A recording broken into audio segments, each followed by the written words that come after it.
And here is the Writer's Almanac for Sunday, November the 22nd, 2020. It's the birthday of the graphic novelist Marjane Satrapi, born in Iran, 1969, wrote the graphic novel Persepolis, published in 4 parts, a memoir of her childhood during the Iranian Revolution, her teenage years in Europe. She struggled with having to wear a hijab and understanding why family friends became political prisoners, but she's also listening to punk rock and flirting with boys at burger joints. Persepolis was a New York Times bestseller, been translated into many languages. It's the birthday of the writer André Gide, born Paris, 1869, who said, "Art is a collaboration between God and the artist, and the less the artist does, the better." It's the birthday of the novelist George Eliot, who was born Mary Ann Evans near Nuneaton, England, 1819. Very serious little girl. When she was 9, an adult asked her if she was having a good time, and she said, "No, I am not. I don't like to play with children. I like to talk to grown-up people." It was an evangelical Christian family she grew up in. She had read The Pilgrim's Progress when she was just 8. The Vicar of Wakefield by Oliver Goldsmith, belonged to prayer groups. She was a very serious, pious young person.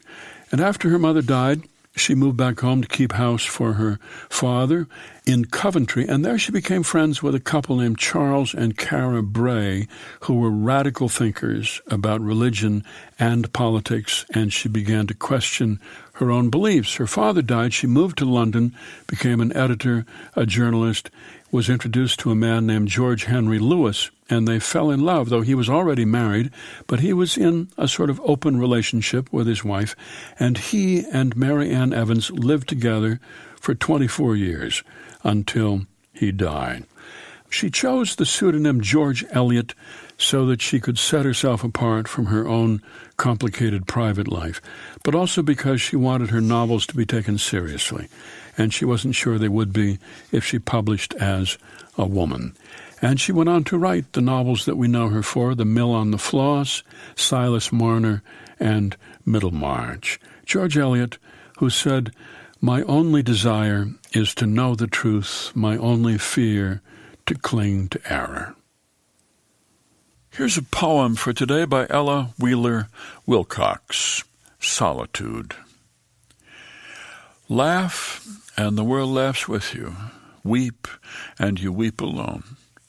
For the sad old earth must borrow its mirth. It has trouble enough of its own. Sing, and the hills will answer. Sigh, it is lost on the air. The echoes bound to a joyful sound, but shrink from voicing care. Rejoice, and men will seek you. Grieve, and they turn and go. They want full measure of all your pleasure, but they do not need your woe. Be glad, and your friends are many. Be sad, and you lose them all. There are none to decline your nectared wine, but alone you must drink life's gall. Feast, and your halls are crowded. Fast, and the world goes by. Succeed and give, and it helps you live, but no man can help you die. There is room in the halls of pleasure for a long and lordly train, but one by one we must all file on through the narrow aisles of pain. Ella Wheeler Wilcox's poem, Solitude. That's the Writer's Almanac for Sunday, November the 22nd, funded by donations from listeners like you, now available on PRX for distribution by your local radio station.